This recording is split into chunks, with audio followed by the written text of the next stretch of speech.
Seumpama biji Shalom, saudara sekalian, kembali sesau. kita pagi ini dalam renungan pagi dan kita tetap membahas tentang yang disebut perjalanan sebuah mimpi atau visi.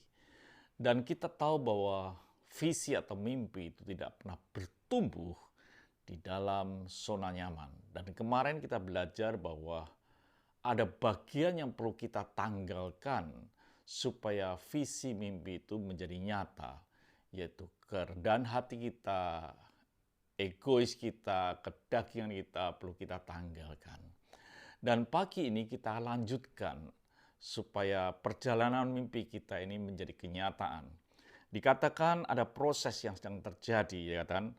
Dalam Kejadian 37 ayat yang ke-24, dan mereka membawa dia dan melemparkan dia ke dalam sumur.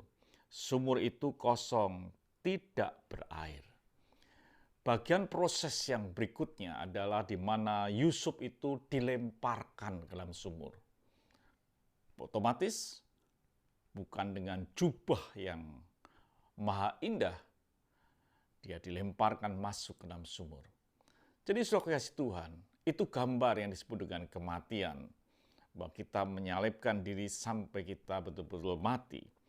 Dikatakan dalam Yohanes 12 ayat yang ke-24, Aku berkata kepadamu sesungguhnya, jikalau biji gandum tidak jatuh ke dalam tanah dan mati, ia tetap satu biji saja. Tapi jika ia mati, ia akan menghasilkan buah yang banyak. Ada proses kematian masuk, dan ini gambaran Yusuf pun masuk ke dalam sumur, ke dalam tanah yang dalam, gambar sebuah kematian. Dalam hidup kita harus mengalami seperti itu. Bahwa kita betul hidup kita bukannya aku lagi, tapi Kristus yang hidup di dalam aku. Dalam Galatia 2 ayat yang 20 dikatakan, namun aku hidup, tetapi bukan lagi aku sendiri yang hidup, melainkan Kristus yang hidup di dalam aku. Dan hidupku yang kuhidupi sekarang di dalam daging adalah hidup oleh iman dalam anak Allah yang telah mengasihi aku dan menyerahkan dirinya untuk aku.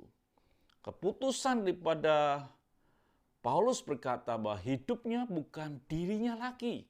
Dirinya sudah tidak ada, dirinya sudah mati, dia katakan seperti itu.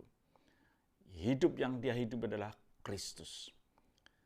Visi mimpi kita ini akan bisa menjadi kenyataan kalau kita bisa merobek akan jubah kita dan kita mau matikan daging kita, maka yang disebut mimpi atau visi itu akan bertumbuh dalam hidup kita. Dalam Roma 6 ayat 11 dikatakan, demikianlah hendaknya kamu memandangnya, bahwa kamu telah mati bagi dosa, tetapi kamu hidup bagi Allah dalam Kristus Yesus. Kematian kita, hidup kita harus mati. Kalau tidak, visi tidak akan pernah berkembang dalam hidup kita. Sudahkah saudara mati dalam hidup ini dan Kristus menggantikan saudara?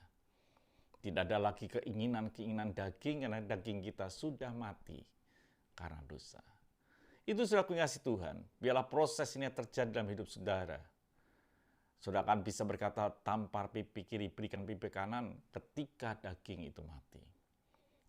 Jadi setiap kita, saya harap, mau menyalibkan daging kita, mematikan daging kita, supaya kita bisa visi yang dari Tuhan itu bertumbuh. Tuhan memberkati, sampai jumpa esok pagi. Mari kita berdoa. Dan bersyukur untuk pagi hari ini, biarlah kami mau siap mati daging kami, supaya kami menghidupi hidup ini adalah hidup di dalam Kristus. Karena Kristus yang telah menebus dosa kami, yang menebus kesalahan kami. Terima kasih Bapa. Dalam nama Tuhan Yesus Kristus kami bisa berdoa dan mengucap syukur. Haleluya. Amin. Tuhan memberkati. Sampai jumpa esok. Dunia